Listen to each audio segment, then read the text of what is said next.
Le 30 juin 2021, le head of d'Instagram partage une IGTV sur sa page personnelle qui va laisser des traces. Et voilà ce qu'il dit. Today I actually want to talk a bit more about video.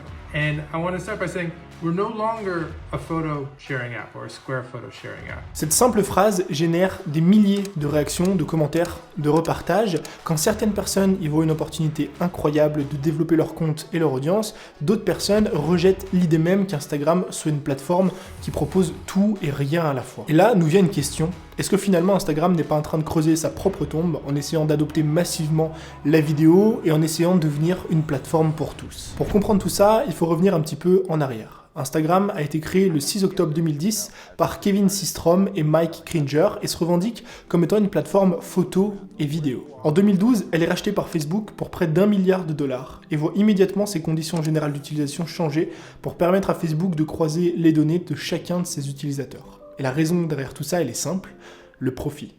You've closed the Instagram acquisition. Yeah, Can I'm you excited talk about about that. it now? Why did you do it and what are you going to do with it? Oh, Parce que les applications gratuites d'utilisation dites freemium doivent trouver un moyen autre de générer du profit que celui de faire payer ses utilisateurs. Et Instagram, comme la majorité des réseaux sociaux, veut utiliser la publicité. Well, if so, how do you sustain a business model in which users don't pay for your service? Senator, we run ads. I see.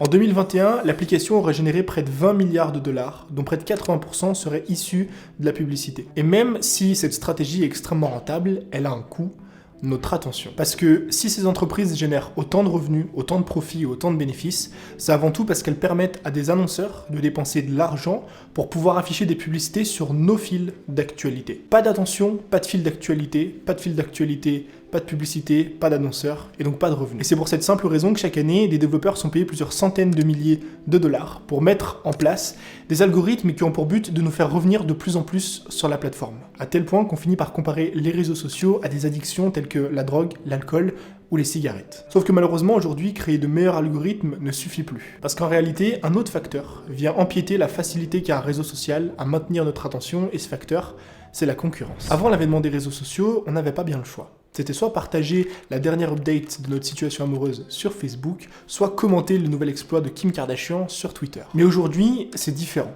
Avec Facebook, Instagram, TikTok, Pinterest, YouTube, Snapchat, LinkedIn, WhatsApp, Telegram, Reddit, autant de plateformes que de formats. Le texte, la photo, la vidéo, format vertical, format horizontal, format court, format long. S'il y a de plus en plus de formats, et de plus en plus de plateformes, forcément, il y a de moins en moins d'attention. Et s'il y a de moins en moins d'attention, il y a de moins en moins de revenus à générer pour chacune de ces sociétés. Et c'est cette bataille de l'attention, couplée à une concurrence de plus en plus grande, qui pousse finalement les entreprises à innover, à adopter les dernières tendances et à proposer des fonctionnalités dont rêvent tous leurs utilisateurs. Et Snapchat en est la preuve.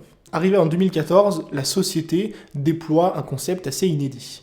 Poster des photos éphémères qui disparaîtront au bout de 24 heures. Tout de suite adoptée par ses utilisateurs, l'application compte rapidement plus de 200 millions de personnes actives chaque jour. Mais ça, malheureusement, c'est sans compter sur Instagram qui copie la fonctionnalité seulement 2 ans plus tard et qui vient changer la donne. Puisqu'en quelques mois seulement, Instagram explose le nombre d'utilisations des stories quotidiennes jusqu'à atteindre 2 fois celui de Snapchat en 2019. Et la dure réalité est là. Maintenir l'attention ou mourir. Parce qu'en prenant le meilleur de chaque plateforme, finalement Instagram s'assure de combler toutes les envies et tous les besoins de ses utilisateurs et donc de perdurer dans le temps. Et l'histoire se confirme encore avec TikTok. Parce que créée en 2016, l'application compte près de 800 millions d'utilisateurs seulement 4 ans plus tard. Un chiffre qu'aura mis près de 8 ans à atteindre Instagram. Et ce succès, ils le doivent notamment à leur format court et entraînant que permet la vidéo. Donc finalement, comme ils l'avaient fait pour les stories avec Snapchat, comme ils l'ont fait avec la vidéo format long repris de YouTube et comme ils le font aujourd'hui avec les réels repris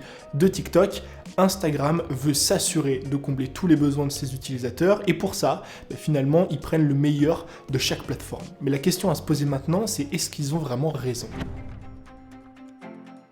La première chose à noter par rapport à ce que dit le head of d'Instagram, c'est que non, Instagram ne vient pas de se transformer en plateforme vidéo, puisqu'en réalité, il l'a toujours été. Si on regarde en 2014, Instagram lance une nouvelle application qui s'appelle Hyperlapse. Hyperlapse, ça permet à des utilisateurs de créer des timelapses vidéo avec un simple smartphone. En 2015, il crée Boomerang, qui est une fonction créative et qui permet de rembobiner une vidéo, et en 2016, il crée IGTV. grandement inspiré de YouTube, on va pas se mentir. Donc non, je te rassure, la photo ne disparaîtra pas du jour au lendemain sur Instagram, même si on va pas se mentir, elle va petit à petit se faire remplacer par la vidéo. Pourquoi? Tout simplement parce que la vidéo, c'est aujourd'hui le meilleur format. Premièrement, d'un point de vue consommateur, c'est le format qui te permet de ressentir ou de transmettre le plus d'émotions en même temps. Ça te permet à la fois d'avoir de l'audio, de la musique, de la voix.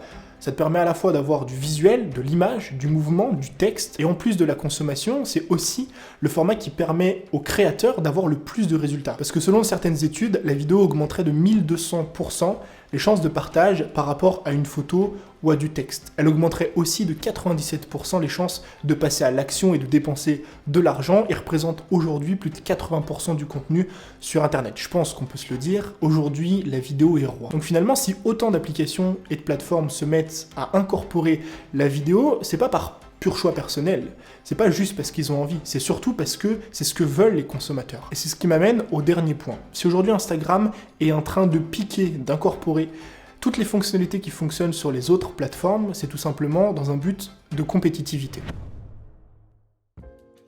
Il n'y a rien de pire aujourd'hui dans un marché que d'avoir un monopole. Pourquoi? Parce que si tu as un monopole par une entreprise, privée ou publique, qu'est-ce qui va se passer? L'entreprise ne va pas chercher à innover, à s'améliorer et encore moins à mieux servir ses clients. Alors évidemment, je ne suis pas en train de dire qu'Instagram est la meilleure plateforme, elle a plein de défauts, mais je me pose juste la question, si Snapchat n'avait pas existé, si TikTok n'avait pas existé, si YouTube n'avait pas existé, est-ce que finalement aujourd'hui, on ne se serait pas retrouvé avec la même application qui a été créée 11 ans en arrière. Donc pour répondre à la question qu'on se pose depuis le début, est-ce qu'Instagram fait bien de réaliser cette mise à jour? La réponse, à mon sens, est oui. Tout simplement parce qu'il reste dans la course en faisant ça, dans la course des réseaux sociaux, dans justement cette sphère ultra concurrentielle qui fait que si tu n'as pas les dernières fonctionnalités tendance à la mode que veulent les gens, finalement tu finis arriéré et tu passes aux oubliettes. Donc mon conseil, c'est pas de nier cette mise à jour qui est très importante, c'est pas de nier ce que vient dire le head of d'Instagram, c'est de le prendre en compte et de l'appliquer. Parce que tu le veuilles ou non, c'est pas Instagram qui veut transformer son application en vidéo, c'est Instagram qui veut donner à ses utilisateurs ce que les utilisateurs demandent. Et si les utilisateurs demandent de la vidéo, ce serait peut-être bien pour toi, d'un point de vue créateur, en tant qu'entrepreneur, de te mettre justement à ce nouveau format qui a énormément de potentiel et qui aujourd'hui sur Internet est l'un des formats les plus prometteurs. Je suis extrêmement curieux d'avoir ton avis par rapport à cette mise à jour, par rapport à ce fameux discours qu'a eu le head of d'Instagram. N'hésite pas juste en dessous à me mettre dans les commentaires ce que t'en penses et je lirai évidemment tout ça avec grande attention. Je vous remercie d'avoir regardé cette vidéo jusqu'à la fin comme d'habitude. Si jamais t'as envie d'aller un petit peu plus loin sur Instagram, d'apprendre les fondamentaux, de te former pour pouvoir développer une audience et monétiser ta passion, je t'invite à regarder les liens qui se trouvent juste en dessous dans la description. Tu verras plusieurs formations gratuites sur le sujet qui, je pense, vont grandement t'aider. Moi, en tout cas, je te remercie d'avoir regardé ce contenu jusqu'à la fin. C'était Tony. Ciao!